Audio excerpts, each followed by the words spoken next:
শুরু করব আজকে সিএম পাঙ্ককে নিয়ে। আর সিএম পাঙ্ককে নিয়েও একটা নতুন মোমেন্ট তৈরি হয়েছে, উই ওয়ান্ট পাঙ্ক। আর আপনারা টুইটারে কি পার্টিসিপেট করতেছেন কিনা কমেন্ট করে জানাবেন।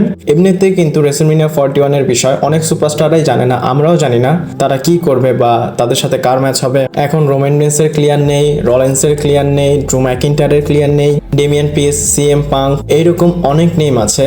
তাদের রেসলম্যানিয়াতে কি হবে আমরা জানি না। আর এই সব সিএম পাঙ্কের ফ্যানরা, যেমন আমিও, একদম সহ্য করতে পারতেছি না এবং ফ্যানরাও সহ্য করতে পারতেছে না। ফ্যানরা চাচ্ছে এইবার যেন CM punk WrestleMania main event করে। যখন রক রিটার্ন করেছে বা তার অ্যানাউন্স হয়েছে, তারপর কিন্তু সিএম পাঙ্কের ফ্যানরা অনেক বেশি রাগ হয়ে গিয়েছে এবং সিএম পাঙ্কের ফ্যানরা রকের জন্য খুব বাজে বাজে ওয়ার্ড ইউজ করতেছে। পাশাপাশি উই ওয়ান্ট পাঙ্ক এই হ্যাশট্যাগটাও ইউজ করতেছে। এই ট্রেন্ডটা কিন্তু এখনো ট্রেন্ডিং এ আসেনি, কিন্তু খুব তাড়াতাড়ি এটা ট্রেন্ডে চলে আসবে। এমনিতে আমি বলবো হ্যাশট্যাগ উই ওয়ান্ট পাঙ্ক এটা ঠিক আছে, একটা মোমেন্ট তৈরি হবে, কিন্তু এইখানে এটার জন্য রকের উপর পুরো ব্লেম দেওয়া হচ্ছে। আর এখনো কিন্তু কনফার্ম না রক রেসলম্যানিয়াতে রেসল করবে কিনা। জাস্ট রক এসেছে, এই নামটা শুনেই লোকেরা ভয় পেয়েছে। এর আগের বছর উই ওয়ান্ট কোডি, এই বছর উই ওয়ান্ট পাঙ্ক। তো আমার মনে হয় যখন রক আসবে বা এইরকম মেজর কিছু হবে, ব্লাড লাইনের স্টোরির সাথে ভালো কিছু হতে যাবে, তখনই আলাদা আলাদা যে রেসলার ফ্যান পেজ আছে বা ফ্যান আছে তারা এই হ্যাশট্যাগ ইউজ করবে। আর আমার মনে হয় এইবার রক এমনটা করবে না। এর আগের বছর রক নিজেই ডিসাইড করেছিল যে কোডিকে এই মোমেন্টটা দিব, এইবার সে করবে না। আর আপনাদের বলে দেই, কোডির সাথে কিন্তু পার্সোনাল কোনো প্রবলেম নেই, সিএম পাঙ্কের সাথে আছে পূর্বের। তো সিএম পাঙ্কের সাথে যতই এখন ভালো সম্পর্ক হয়ে যাক, প্রথমে যে একটা খারাপ সম্পর্ক সেটা কিন্তু এখনো আছে। আর আপনারা কি চান সিএম পাঙ্ক এই বছরের রেসলম্যানিয়ার মেইন ইভেন্ট করুক? আর যদি এই মোমেন্টটা হয়, আপনারা কি পার্টিসিপেট করবেন কিনা আমাকে কমেন্ট করে জানাবেন। আর আজকে অনেক আপডেট দেব, চলুন শুরু করা যাক। Hello viewers, welcome to wrestle Bangla BD. Triple H এবং উইমেন্স ডিভিশনকে নিয়ে আপডেট দিব। ডাব্লিউডাব্লিউ যে উইমেন্স ডিভিশন বা ফিমেল ট্যালেন্টস, তারা খুশি না ট্রিপল এইচকে নিয়ে। ট্রিপল এইচকে নিয়ে বলতে ট্রিপল এইচ এর বুকিংকে নিয়ে। শুনতে শকিং লাগতেছে যে ট্রিপল এইচ এর বুকিংটা নিয়ে খুশি না। নর্মালি আমরা কি দেখি, ডাব্লিউডাব্লিউর মধ্যে সবাই ট্রিপল এইচ এর প্রশংসা করে। যে ইন্টারভিউ দেখেন, পডকাস্ট দেখেন বা কোনো রিপোর্টে দেখেন, সবাই কিন্তু ট্রিপল এইচ এর প্রশংসা করে। কিন্তু ডাব্লিউডাব্লিউর মধ্যে উইমেন্স ডিভিশন একটা সেকশন আলাদা ট্রিপল এইচ এর এগেনস্টে বা তার বুকিংটা নিয়ে খুশি না। আর এখানে আপনারা আপডেট দেখতে পাচ্ছেন, there is reportedly growing frustration in the WWE women's division over their booking। আর ফাইটফুল এখানে কি বলে, I have spoken with plenty of women in WWE who are frustrated about the booking of the women. I know there have been some mania pitches that have been rejected because people are like token tag team match are not something that they want to do.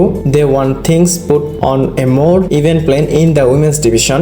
মানে এখানে বলা হচ্ছে ডাব্লিউডাব্লিউর মধ্যে এমন কিছু women's wrestler আছে যারা বুকিংটা নিয়ে খুশি না এবং তারা মনে করে উইমেন্স ডিভিশনে অত বেশি ফোকাস পড়তেছে না, বুকিংটা আরো ভালো করতে হবে বা ভালো করা উচিত। আর এমনিতে পুরো ব্লেমটা ট্রিপল এইচ এর উপর যাচ্ছে। আমার কাছে মনে হয় না যে উইমেন্স ডিভিশনের বুকিং খারাপ হচ্ছে, আমার কাছে তো ভালোই মনে হচ্ছে। বাট একটা জিনিস বলবো, যখন উইমেন্স রয়্যাল রাম্বল ম্যাচ হয়েছিল, নায়া জ্যাক্স একসাথে অনেকজনকে ফালাই দিছিল, এটা আমার ভালো লাগেনি। একটা মানুষ কিন্তু একসাথে এতজনকে এলিমিনেট করতে পারে না। আর এটা করলে এমন না যে পুরো বুকিংটাই খারাপ। আমি তো আরো বলবো, ভিন্স ম্যাকম্যান চলে যাওয়ার পর উইমেন্স ডিভিশনে ইমপ্রুভমেন্ট আরো ভালো হয়েছে। যদি এনএক্সটির উইমেন দেখেন, মেইন রস্টারের উইমেন্স দেখেন, এখানে অনেক ফিমেল ট্যালেন্ট আছে যারা খুব ভালো কাজ করতেছে। টিফিনি চ্যাম্পিয়ন হয়েছে, চ্যালসোগিন চ্যাম্পিয়ন হয়েছে, ইভেন লাইলা ভারকিরিয়া চ্যাম্পিয়ন হয়েছে, রিয়া রিপ্লি তো আছেই। I think things are going great. আপনারা কি চিন্তা করেন কমেন্ট করে বলবেন অবশ্যই। এরপর আবার ট্রিপল এইচ এর বিষয় বলবো, যেহেতু ট্রিপল এইচ এর বিষয় বললাম আপনাদের। ফ্যানরা ট্রিপল এইচ এর উপর অনেক বেশি রাগ। আপনারা জানেন যখন রকের অ্যানাউন্স হয়েছে তার আগে থেকে ফ্যানরা অনেক রাগ হয়েছিল। টুইটারের সবচেয়ে হট টপিক ছিল কিন্তু ট্রিপল এইচ এরকম ময়লার মতো রেসলম্যানিয়া কেন বুকিং করতেছে। আর ট্রিপল এইচ একদম ট্রেন্ডিং করতেছিল, ফ্যানরা একদম ট্রেন্ডিং এ তাকে নিয়ে গিয়েছিল। আর যে ফ্যান অ্যাকাউন্ট মানে ট্রিপল এইচ কে অন্ধ সাপোর্ট করে, তারাও কিন্তু ট্রিপল এইচ এর এগেনস্টে চলে গিয়েছিল। বুকিং ভালো না, রেসলম্যানিয়ার কোনো হাইপ নেই এবং অনেকেই গভীরে গিয়ে অনেক কথাই বলেছে। আবার যেই ম্যাচগুলো অ্যানাউন্স হয়েছে সেগুলো বোরিং, তারাই বলতেছে।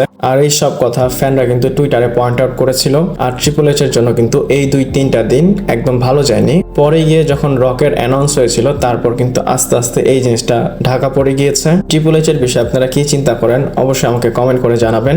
এন্ড ফাইনালি ফ্যানরা রিয়েলাইজ করতেছে triple H is maybe not such a good booker, but starting a কিন্তু আমরা এমনটাই মনে করেছিলাম। এরপর আমরা কথা বলবো ভিন্স ম্যাকম্যানের বিষয়। আর এখন যেটা বলবো, বলবো সেটা উইয়ার্ড একটা স্টোরি। ভিন্স ম্যাকম্যান চেয়েছিল 2022 সালে যে রয়্যাল রাম্বল হয়েছে, উইমেন্স রয়্যাল রাম্বল, সেখানে রন্ডা রাউজি বাকি 29 জনকে এলিমিনেট করে এই ম্যাচটা জিতবে। আপনারা জানেন 2022 সালের রয়্যাল রাম্বলটা কিন্তু রন্ডা রাউজি জিতেছিল। ভিন্স ম্যাকম্যান এই অরিজিনাল প্ল্যানটা করেছিল। একটাবার চিন্তা করেন, 30 জন পার্টিসিপেট করবে, 29 যারা রেসলার আছে বা উইমেন্স রেসলার সবাইকে সে একাই এলিমিনেট করে হিস্টোরি করতো বা এরকম একটা রেকর্ড করতো। এটাই ভিন্স ম্যাকম্যানের মাথায় এসেছিল। আর যদি এই আইডিয়াটা প্রুভ হতো তাহলে দেখেন কত বেশি উইয়ার্ড লাগতো। ভিতরে যারা ছিল তাদের ডিসএগ্রির কারণেই ভিন্স ম্যাকম্যান তাকে ওইভাবে বুকিং করতে পারেনি। আমার কাছে এই জিনিসটা স্টুপিড লেগেছে, তাই চিন্তা করলাম আপনাদের সাথেও শেয়ার করি। এরপর শেন ম্যাকম্যানের কথা বলবো। আপনাদের কি মনে আছে আমার ভিডিওতে বলেছিলাম শেন ম্যাকম্যান টনি খানের সাথে দেখা করেছিল? তারপর কিন্তু অনেক বেশি স্পেকুলেশন হয়েছিল শেন ম্যাকম্যান যেহেতু টনির সাথে মিলেছে সে AEW তে চলে আসবে, আর অনেক কথা হয়েছিল যেমন ম্যানেজার হবে এক্সেট্রা এক্সেট্রা, কিন্তু তারপর কিন্তু আমরা কিছুই জানতে পারিনি। আর এখন একটা আপডেট এসেছে এই রিলেটেড, আর এখানে আপনারা দেখতে পাচ্ছেন।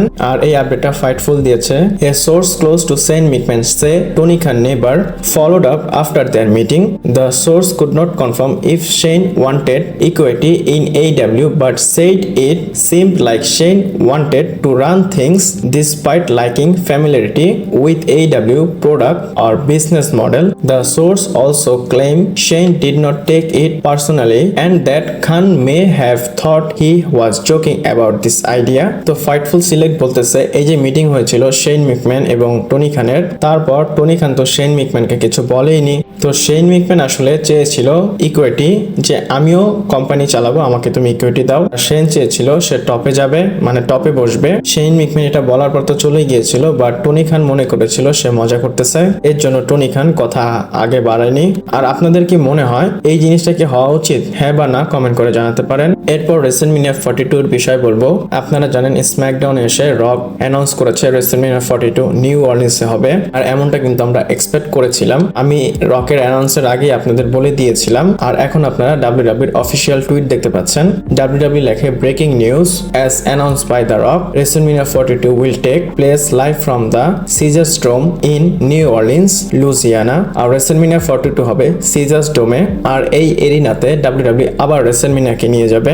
এর আগে WrestleMania 30 হয়েছে, তারপর WrestleMania 34 ও হয়েছিল, আর এখন WrestleMania 42 হবে। এখানে এপ্রিলের 11 এবং এপ্রিলের 12 তারিখে হবে। আর অবশ্যই এটা 2 নাইটের স্যাটারডে এবং সানডে। আর এমনিতে WrestleMania লোগোটা আপনাদের কেমন লাগছে কমেন্ট করে জানাতে পারেন। আর আমারটা যদি বলি, লোগো একদমই চেঞ্জ করেনি, জাস্ট 42টা চেঞ্জ করেছে নাম্বারটা। WrestleMania 30 লোগো সেম ছিল।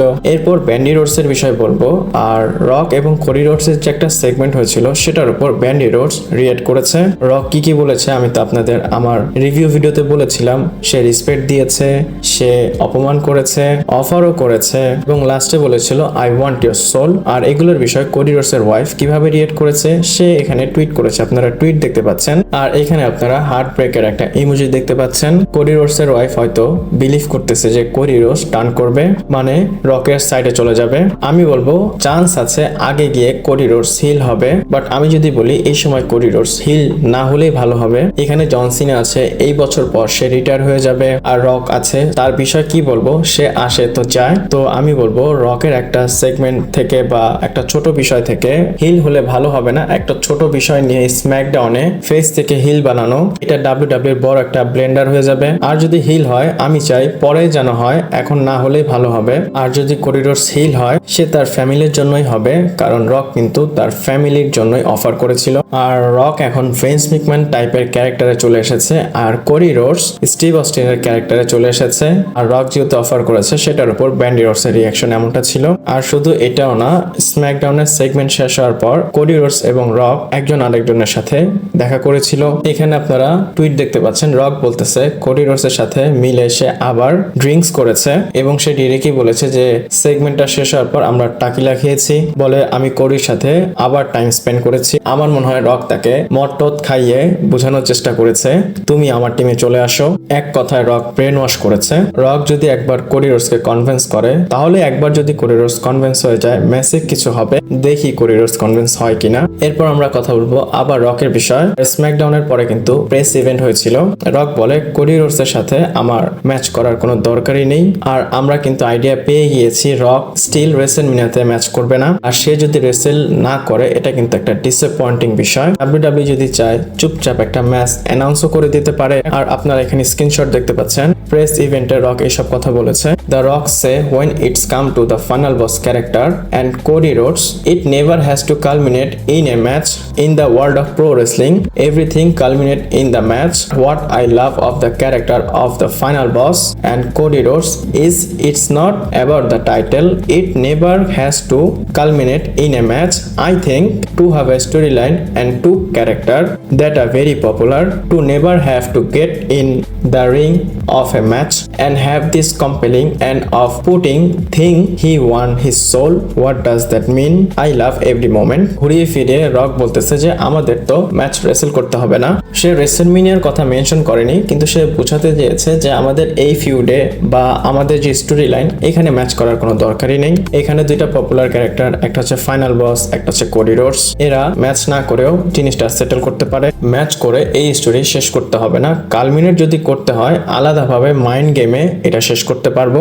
রক হয়তো ইন্ডিকেট করতেছে এত কিছু হওয়ার পরও রেসেলমেনিয়াতে তাদের ম্যাচ হবে না। এরপর রেসেলমেনিয়া 41 এর বিষয় বলবো, আর সেটা হচ্ছে টিকিট সেলস এর বিষয়। আর কত টিকিট বিক্রি হয়েছে, কতটুকু আছে আপনাদের সবই বলবো। আর এখন তো রেসেলমেনিয়া 41 কে নিয়ে টুকটাক কথা হচ্ছে, এর আগে তো কেউ কথাই বলতেছিল না। আপনারা এখানে দেখতে পাচ্ছেন। আর এটা রেসেলটিক্স এর আপডেট। যদি নাইট 1 এর কথা বলি, নাইট 1 এর জন্য এদের কাছে টিকিট বাকি আছে 6370টা। আর যদি কম্বো টিকিটস এর কথা বলি সেখানে 588টা টিকিট বাকি আছে। আর যদি কারেন্ট সেটআপের কথা বলি 51481টা সিট আছে। আর ডিস্ট্রিবিউট হয়েছে 44523টা। 44523 জন কনফার্ম হয়ে গিয়েছে রেসেলমেনিয়াতে আসবে। আর বাকি 6.5 বা 6000 টিকিট যেটা বাকি সেটা হয়তো রেসেলমেনিয়ার আগেই সেল হয়ে যাবে। আর যদি নাইট 2 এর কথা বলি সেখানে মাত্র 5575টা টিকিট বাকি। আর কম্বো টিকিট অ্যাভেলেবেলও সেম 588টা। কারেন্ট সেটআপও সেম 51481। আর যদি টিকিট ডিস্ট্রিবিউটের কথা বলি মানে কতটুক সেল হয়েছে 45318টা। আর যদি 7 দিনের হিসাব দেই 309টা টিকিট বিক্রি করেছে। এরপর কথা বলবো গোলবার্ডের বিষয়। গোলবার্ড রিসেন্টলি একটা ইন্টারভিউতে রিভিল করেছিল যে এই বছরের সামার রিটায়ার হবে। আমি কিন্তু আপনাদের কালকের আপডেটে বলেছিলাম। আর গোলবার্ডকে নিয়ে আরো একটা আপডেট এসেছে। আপনারা এখানে দেখতে পাচ্ছেন Goldberg versus Gunther is off the table currently. Goldberg is still set to have his retirement match later this year but no word on whom it will be against, but SummerSlam or Crown Jewel seem to be the likely PLE for it. তো viper report এবং PWN এটা বলতেছে গোলবার্ড গুন্থারের plan WWE এখন side করতেছে। আর গোলবার্ড এখন ready, সে এই বছর তার রিটায়ারমেন্ট ম্যাচ করবে। এখনো বলা হয়নি সে কার এগেইনস্টে করবে, তো বলা হচ্ছে যে পসিবলি সামারস্ল্যামে অথবা ক্রাউন জুয়েলে সে তার লাস্ট ম্যাচ করবে। আর ক্রাউন জুয়েলে কিন্তু এই বছর খুব তাড়াতাড়ি হবে, জুন অথবা জুলাইয়ে। ক্রাউন জুয়েল এবং সামারস্ল্যামে আপনারা গোলবার্ডকে রিটায়ার হতে দেখতে পারেন। আর গোলবার্ডের এগেইনস্টে কাকে দেখতে চান আমাকে কমেন্ট করে অবশ্যই জানাবেন। এরপর কার্মেলার বিষয় বলবো। আর কার্মেলা তো WWE তে আসবে এটার কোনো নামগন্ধই নেই। আর সে অনেক দিন ধরে কিন্তু WWE তে আসতেছে না। আর আপনাদের কি মনে আছে সে লাস্ট টাইম কখন WWE তে ছিল? আর আমি বলে দেই যাদের মনে নেই, কার্মেলা কিন্তু আর WWE তে আসবেই না বা আপনারা তাকে দেখতে পারবেন না, বিকজ WWE এর সাথে তার ডিল এক্সপায়ার হয়েছে। আর WWE এর সাথে সে কোনো নতুন কন্ট্রাক্ট সাইন করেনি। WWE তাকে অফার করেছে কিনা সেটা জানি না, তো ফাইটফুল সিলেট বলতেছে কার্মেলার এখন আর WWE এর সাথে ডিল নেই। কার্মেলার ডিল WWE এর সাথে এক্সপায়ার হয়েছে। আর এক্সাক্ট কখন হয়েছে সেটাও জানা নেই। এখন যারা কার্মেলাকে দেখতে চান বা কার্মেলার জন্য ওয়েট করতেছেন, হয়তো কার্মেলাকে আর WWE তে দেখতে পারবেন না। হ্যাঁ, কয়েক মাস পর হয়তো WWE এর সাথে সে সাইন করতে পারে। যদি সে আসতে চায় বা WWE তাকে নিয়ে আসতে চায়, তাহলে WWE যারা আছে তারা নিউ ডিল অফার করতে পারে। বাট এখনের জন্য তার যে রিটার্ন সেটার কোনো প্ল্যান নেই। যদি হতো তাহলে কিন্তু তার ডিলটা এক্সপায়ার হতো না, WWE তার সাথে ডিলটা সাইন করে ফেলতো। যদি WWE তাকে অফার না করে সে হয়তো AEW তে যাবে। লেটস সি কি হবে। আর আজকের ভিডিওটা এই পর্যন্তই ছিল। এই ভিডিওতে যদি কোনো ইনফরমেশন আপনারা জেনে খুশি হয়ে থাকেন অবশ্যই আমার চ্যানেলটাকে সাবস্ক্রাইব করবেন, ভিডিওটাকে লাইক করবেন, শেয়ার করবেন। পরবর্তী ভিডিওতে আবার দেখা হচ্ছে।